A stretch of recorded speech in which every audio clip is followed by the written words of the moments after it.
Welcome back, folks. Hope you're doing well. All right, just a quick little review for April 9th, 2025 for NASDAQ. All right, so you can see we've had a monstrous rally this afternoon. I'll get into that in a moment, but this is the continuous I'll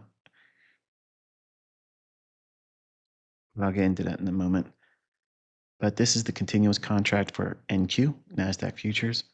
And I want to remind you that we traded down to the depths of discount I was outlining last week. And then came all the way back up, straight up into these two consecutive up close candles, which is a bearish order block. Now, it doesn't mean that I'm saying it's going to go there and then go lower. In fact, it's probably different, probably the opposite. All right, so here we're looking at the hourly chart here, and you can see there's an inefficiency. And now we're looking at the June delivery contract for NASDAQ futures for 2025. We have an efficiency here with a gap and a short-term high, buy side liquidity. It took that. Trade the consequent encroachment of this inefficiency here. Now I'm noticing that we've had several buy side taken here, here, and smaller short-term intraday in here, which you'll see on the trade that I took. But we went to consequent encroachment of this inefficiency. Watch this candlestick's low to this candlestick's body. So I'm encompassing all of that price action to define that inefficiency. Relative equal highs, they smashed through that today. And this liquidity void, which is no price being offered at all, no buying or selling in between these two specific times. That's a real liquidity void. Okay, so because it gapped lower, we traded up through it and then back down through it, and then we're back moving to the upside. So consequent encroachment of that inefficiency is going to be influential today. And you'll see that in a moment. All right, 15-minute time frame. You can see the relative equal highs here, the buy side, the inefficiency on the hourly chart. And just back and forth in here, working inside that range, respecting all the quadrant levels. And here you can see that rather handsomely. And ultimately, we get this crazy town rally to the upside. Again, buy side here sits around 20,000. We're drop down into a 2-minute chart. I want you to take a look at this little area in here. This buy side about sell side inefficiency, candlestick high to actually this is actually I think if I'm not mistaken, I believe check me on this. Don't take my word for it. But on a 2-minute chart for June Nasdaq, this closing price is just a tick or so below the open of that one. So that means there's a small little volume imbalance, and that's what I'm annotating. I may be incorrect, but for the sake of testing the old man, just check it, okay, when you're in chart.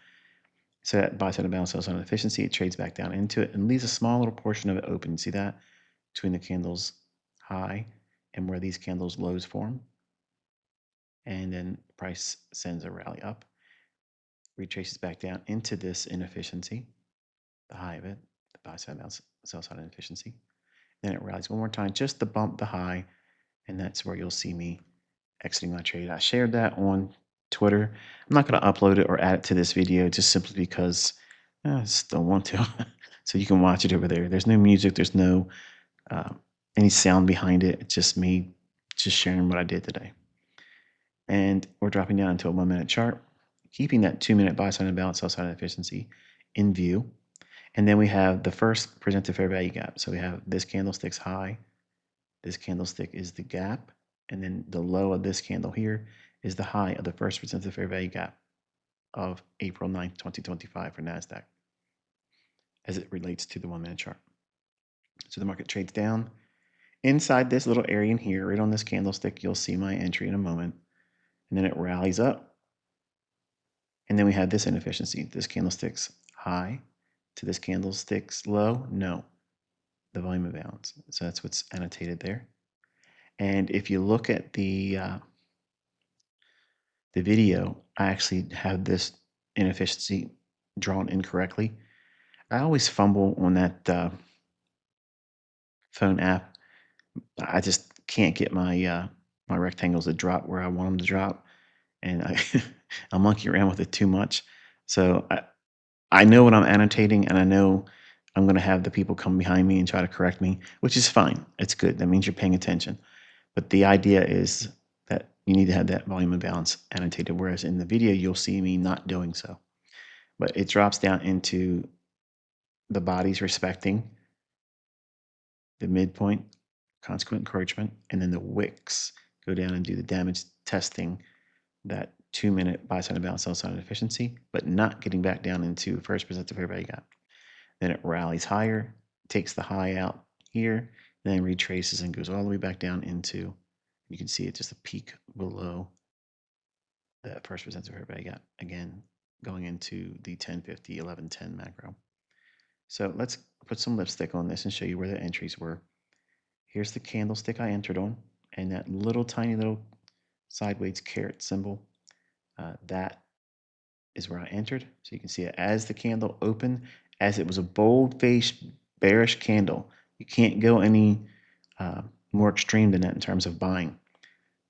Right there, buying on the low, and it comes back off. Next candle, it trades back down, trades below a little bit. My stop, you saw where my stop was. It was initially right below this low here. So dollar risk was rather high, but percentage-wise, it's really small relative to the account. So reaching for it to go much higher than I have here, and you can watch the video, so I don't want to steal too much thunder from watching the execution. It's about a 19-minute video, which I'm surprised that X even allows that length. But, you know, it allows me to share a whole lot more things down, doesn't it? But the market rallies up, takes out the short-term buy side, and I had a limit order for 3 of the 4 contracts that I bought. Again, look down here. It's 4 contracts entry there. Had a little bit of heat here, drawdown in other words, and then this arrow here on the next slide, which I'll show you now. You can see that that is the sideways little caret symbol that shows you I was getting out at that price right at the high. And then it gave multiple attempts to try to go higher, but then gave up the ghost and finally got stopped out on the last one that was trailed right below here. I had annotated during the recording on my phone that this was a mohawk, which is a little outside the range coloring, which is permissible before it gets to the target. And that's just a brilliant little example of sticking to the rules. And then the market came back down again, working lower over here. Which brings us to the afternoon. Okay, so you can see the business over here where the trades were entered in, where it was finally stopped out in profit on the last single contract. Then, as we went through the lunch hour, we had first percent of fair value gap again used here, then here, and they worked inside that new week opening gap around the high, came back above it, worked an old new day opening gap on the 8th of April, traded lower, and this is the spike down in, and Trump halts the tariffs for 90 days. And then the market goes ballistic, literally tears the face off of anyone that's short, and just completely runs amok. This goes like a bat out of hell straight into the inefficiency on the hourly chart here, and traded right into the consequent encroachment of that inefficiency. We have a small little new day opening gap here. Make sure you annotate on your chart. But I want to spend a minute or two, because I see a lot of folks already saying, why aren't you in Telegram? Why aren't you breaking down the market in Telegram? Why aren't you telling us real-time commentary? And this is why I'm refraining from real-time commentary. Folks, I understand some of you are really new at this. Some of you, most of you probably are in demo only, and you can't appreciate the measure of risk. If you're looking at this move right here, which is what I warned about I said I wasn't going to be messing around this week. Okay. So if I do anything, I'm doing it in the privacy of my own, well, solitude.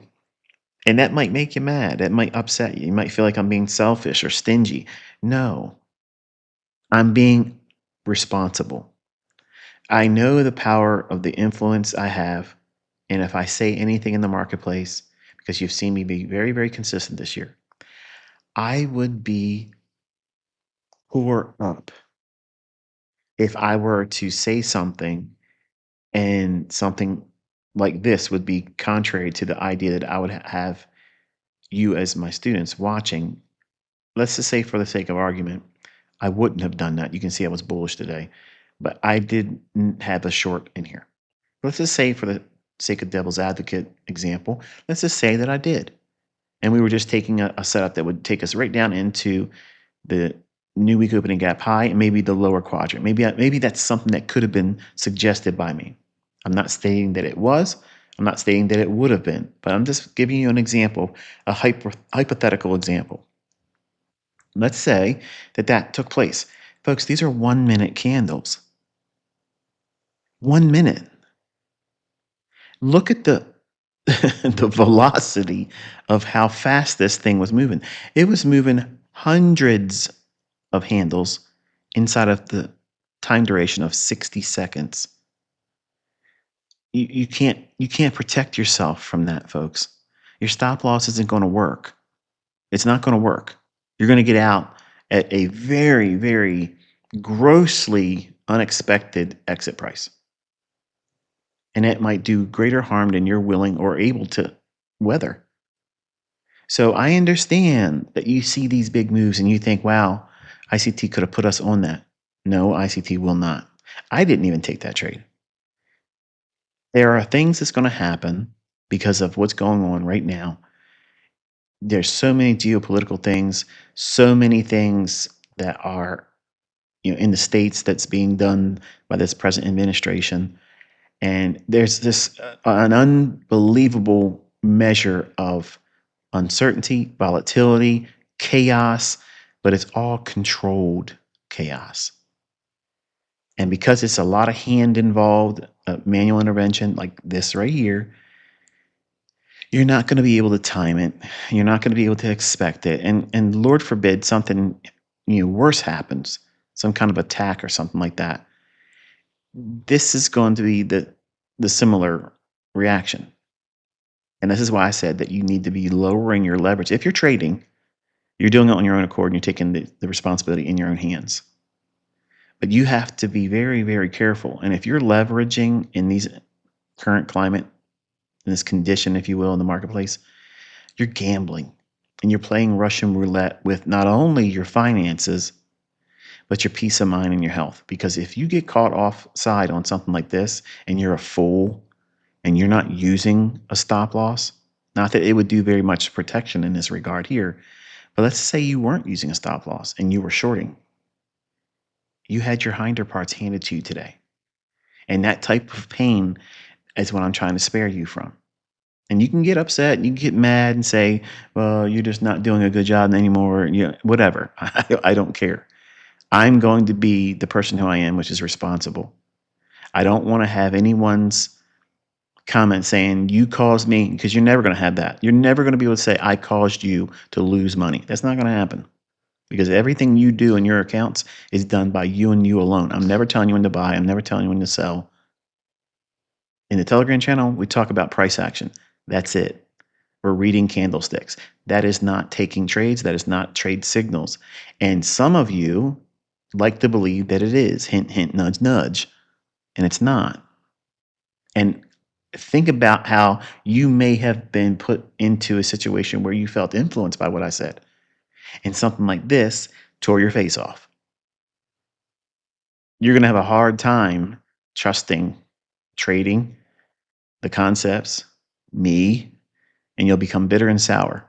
And that'll mess you up. And you may never come back from it.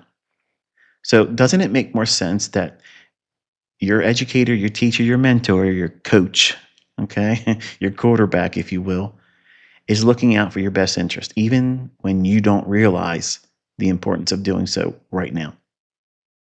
You're so new, many of you, and you don't even understand the elevated risk that's associated with what we're watching right now. And I'm just trying to capture your attention long enough for you to learn still, but also balance your expectations.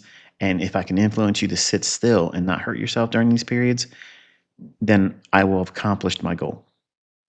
Because trading is not always getting in and riding moves from one point to another. A lot of it is waiting for sound setups, low risk, high probability conditions. And folks, you can call whatever you want to call right now. And if you happen to be part of something like that that rallied today, that's that's you just being on the right side of a happenstance. I'm not going to call it luck because there's no such thing as luck.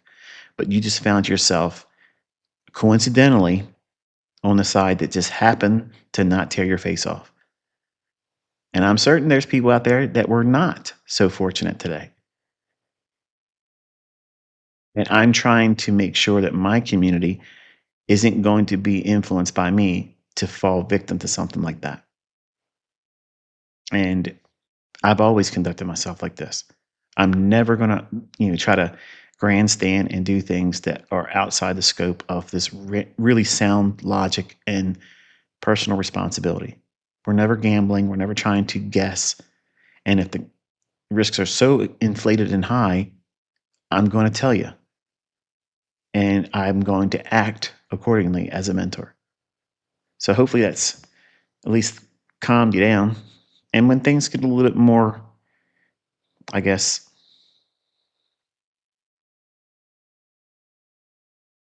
I don't know what the right word is right now for it.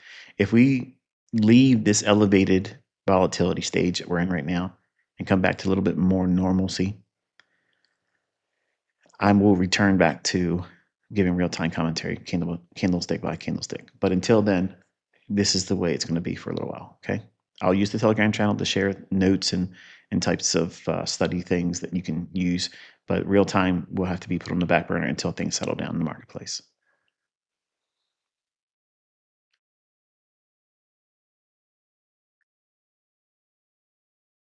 All right, folks. Thanks for watching. I hope you found it insightful, encouraging, and at least holding you accountable to your own actions. Till I talk to you next time, Lord willing. Be safe.